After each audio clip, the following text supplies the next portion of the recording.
उमा भारती ने कमेंट्स किया है।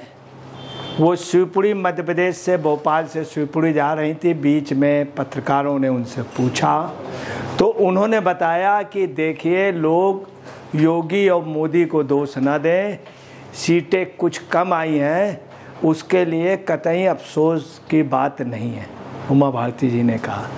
बोले कि इसके पहले भी जब ढांचा का विध्वंस हुआ था तब भी बीजेपी की सीटें कम आई थी।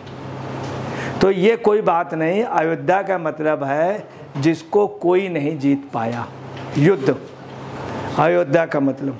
दूसरा, उन्होंने कहा कि इसमें कतई योगी और मोदी जी का जो जीत रही है, जितने सांसद मिले हैं वो योगी मोदी जी की वजह से मिले हैं, उनका कोई इसमें दोष न दे, ऐसा कहना लोगों का गलत है।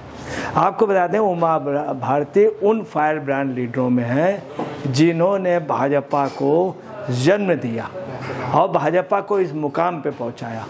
अब देखिए उमा भारती जी ने क्या कहा। ये उमा भारती जी हैं, उन्होंने क्या कहा है। उमा भारती जी ने कहा कि यूपी में बीजेपी के खराब प्रदर्शन का मतलब यह नहीं है कि भगवान राम के प्रति लोगों की आस्था कम हो गई है। स्पष्ट रूप से उन्होंने कहा कि अच्छा, यूपी के बारे में आपको बता दें, यूपी में हमेशा ही ऐसे उल्टे पुल्टे रिजल्ट आते रहे हैं। इसके पहले जब ढांचे का था तब भी था, और भी कई बातें हुई जिसमें कभी रिजल्ट किसी के फेवर में, कभी किसी के। उन्होंने यह भी कहा, उमा भारती ने, कि हमें यह अहंकार नहीं होना चाहिए कि भगवान राम का हर वक्त बीजेपी को ही वोट देगा। ये भी उन्होंने कहा कि ऐसा नहीं है कि भाजपा बीजेपी को ही, राम भक्त जो है सब बीजेपी को वोट देगा, और जो राम भक्त है इस बात का अहंकार नहीं होना चाहिए। उमा भारती ने ये भी कहा, उन्होंने कहा कि हमें यह भी नहीं सोचना चाहिए कि जो बीजेपी को वोट नहीं देता है वह राम का भक्त नहीं है। स्पष्ट रूप से उन्होंने कहा जो बीजेपी को वोट नहीं देता उसको राम का भक्त, अगर ये कहा जाए वो राम भक्त नहीं, यह भी कहना गलत होगा। देखिए उमा भारती ने स्पष्ट रूप से कहा कि जो बीजेपी का जो आधार आया या यूपी में जो कम हुई है, उसका कतई भी, जो यूपी में कम हुई हैं सीटें, उसका कतई भी मतलब इससे नहीं है कि योगी और मोदी जी उसके जिम्मेदार हैं। दोनों लोगों ने बहुत अच्छे ढंग से पूरे युद्ध का संचालन किया, पूरे चुनाव का संचालन किया, युद्ध रूप में किया। अब वो बात अलग है, यूपी में सीटें कम आई, उसकी वजह कतई भी दोष इन लोगों को न दिया जाए। उन्होंने ये भी कहा कि इन दोनों लोग, ये दोनों शख्सियत हैं और दोनों की वजह से आज भाजपा है। जो राम मंदिर में जो इतना बड़ा निर्माण हुआ, इतना कार्य हुआ, वो देन इन्हीं दोनों लोगों की है। तो राम भक्त ऐसा नहीं है कि राम भक्त कहीं धार्मिक हो। उमा भारती जी ने एक बात बहुत अच्छी ये भी कही कि हिंदू धर्म जो है वो समावेशी है। दूसरा उन्होंने कहा कि हिंदू धर्म जो है वो हिंदू धर्म की व्यवस्था, सामाजिक व्यवस्था धर्म से नहीं जुड़ती है। हिंदू समाज की जो सामाजिक व्यवस्था वो धर्म से नहीं जोड़ता है। और उन्होंने ये भी दावा किया कि जो है वहाँ पे सामाजिक व्यवस्था के अनुसार, धर्म के अनुसार वोटिंग होती है। हिंदू धर्म में सामाजिक व्यवस्था को धर्म से नहीं जोड़ा जा सकता है, परंतु इस्लाम में ऐसा है कि सामाजिक व्यवस्था जो है वो धर्म से जुड़ती है। और ये भी दावा किया कि व्यवस्था के अनुसार वो वोटिंग करते हैं, मगर हिंदू धर्म में ये पोजीशन नहीं कि धर्म के हिसाब से वोटिंग करते हो। उन्होंने ये भी कहा कि ये कहना गलत होगा कि जो स्थितियां हैं उसमें मोदी या योगी जिम्मेदार। ये भी उन्होंने कहा कि 80 में 33 सीटें बीजेपी को मिली हैं।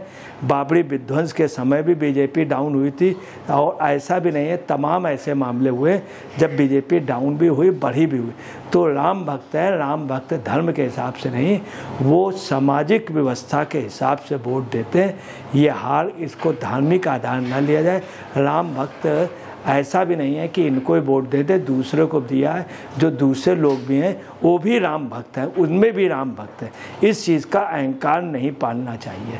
उन्होंने ये भी कहा कि बीजेपी के खराब प्रदर्शन की वजह ये न समझें कि कोई हार की वजह ये लोग या राम भक्त नाराज़ हो गए, ऐसा भी नहीं है।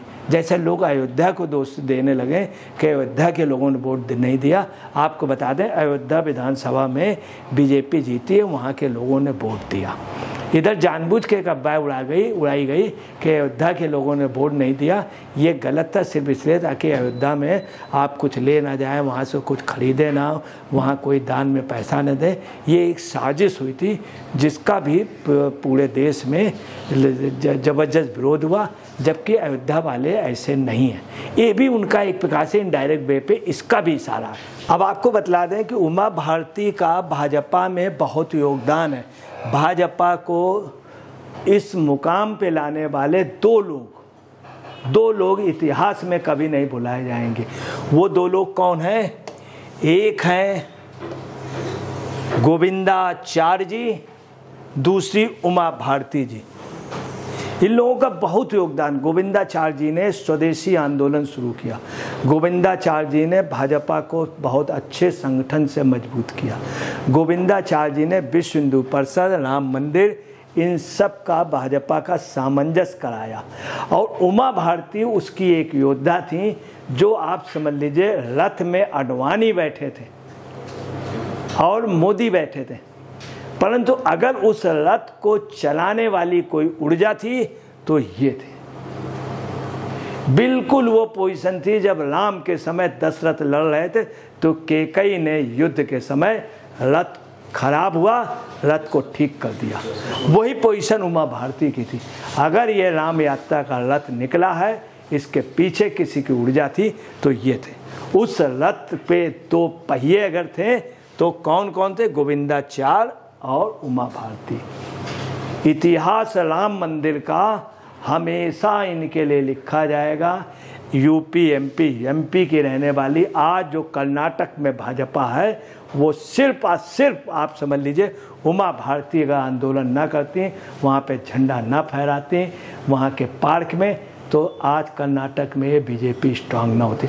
मध्य प्रदेश में भाजपा का मजबूत होना इनकी वजह, यूपी में मजबूत होना इनकी वजह। पूरे देश में इन्होंने कोई शक नहीं कि राम भक्तों को जोड़ा है। ये राम भक्त की बात कर रही, और ये भी कह नहीं, ऐसा नहीं कि राम भक्त, तो इनको अनुभव है, इसमें कोई शक नहीं।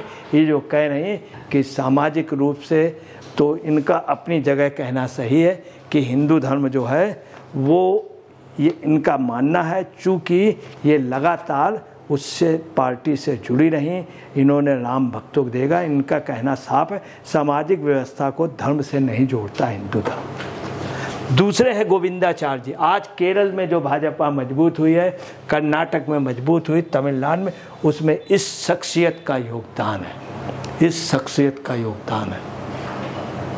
और भाजपा के इस मुकाम पे लाने पे इसमें कोई शक नहीं। और जो भाजपा के जो आधार स्तंभ रहे हैं, तो उसमें अगर भाजपा के पिलर हैं तो आप समझ लीजिए कि आडवाणी, इनकी रथ यात्रा, और मुरली मनोहर जोशी, इनको भी भुलाया नहीं जा सकता। इन्हीं के बनाए हुए ये खंबे हैं भाजपा की इमारत पे, जिसमें आज विराजमान है मोदी जी, अमित शाह और योगी जी।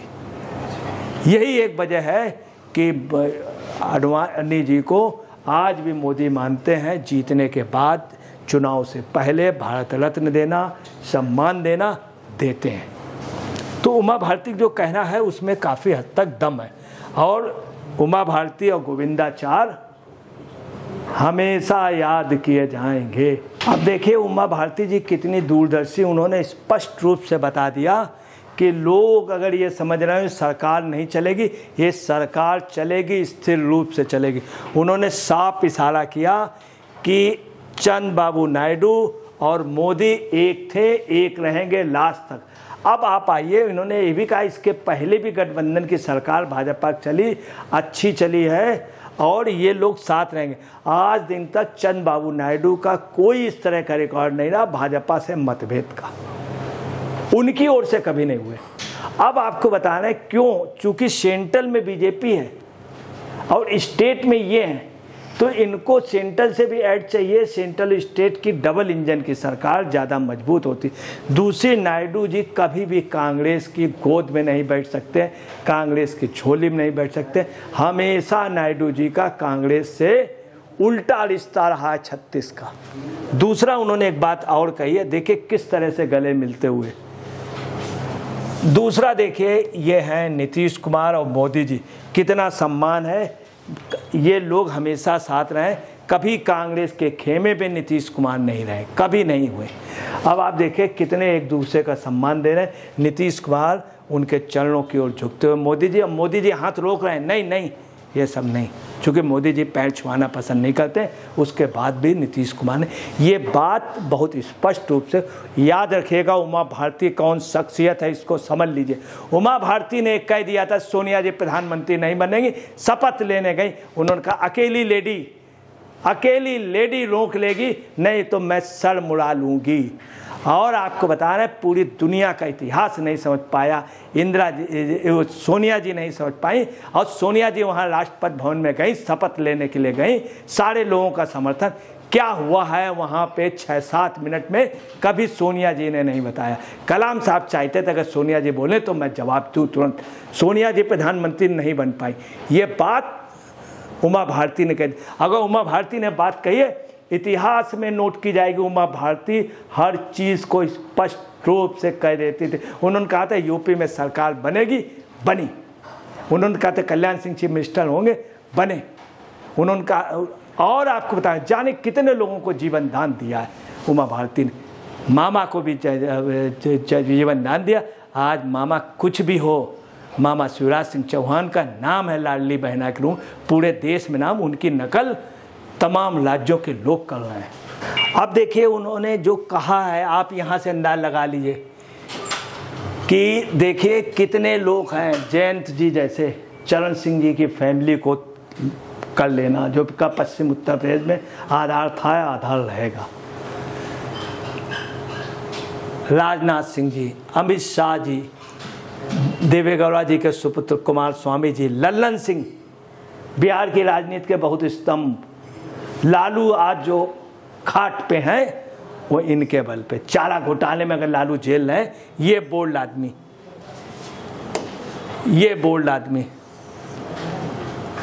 एक से एक बोल्ड लोग। ये देखिए चंद्रबाबू नायडू बगल में, नीतीश कुमार बगल में, ये सब आप समझ लीजिए दोस्त हैं। बताइए जहां मांझी जैसे लोग, अनुप्रिया पटेल को भी साथ, तो आपको बताना है कहीं कोई टूटन नहीं। इस चीज़ को उमा भारती ने समझा। उमा भारती ने जो भी राजनीतिक उसमें कहा वो कटु सच कहा। आप यहाँ से अंदाज लगा लीजिए, उमा भारती ने ढांचे के वक्त स्पष्ट उनका वो था, बोले जनादेश मिलेगा। और जिस समय सरकारें भंग की गई उसके बावजूद उनके सभी ये जो बात कही है बहुत दूर तक जाएगी उमा भारती की। दोस्तों नमस्कार, मैं अजय पत्रकार।